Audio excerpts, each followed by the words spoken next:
Corona virus کے خدشات کی وجہ سے عام آدمی کی زندگی متاثر ہو چکی ہے۔ جہاں حکومت پاکستان اقدامات کر رہی ہے، وہاں علاقے کی معروف سماجی و سیاسی شخصیت چودھری خالد سکنا بڑ منگلا کی طرف سے مختلف ٹیمیں تشکیل دی، جو گھر گھر جا کر مستحق 100 خاندانوں میں آٹا، چینی، گھی، دالیں، چاول کی تقسیم کر رہی ہیں۔ اس موقع پر چودھری خالد نے چودھری ہاؤس بڑ میں بات چیت کرتے ہوئے کہا کہ اللہ الرحمن الرحیم،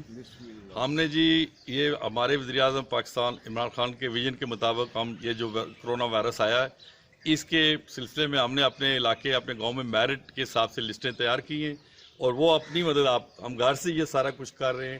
اور ڈپٹی کمشنر جیلم اور اے سی دینا صاحب کے بھرپور تعاون سے اور ان کے مشورے سے گھر گھر ایک ٹیمیں تشکیل دی ہیں جو جا کے وہاں راشن تقسیم کر رہی ہیں، تاکہ کوئی جمگٹھا نہ بنے، رش نہ بنے، اور ہر ایک کو بندے کو میرٹ پہ ان کے گھر میں یہ سامان سارا پہنچا رہے ہیں۔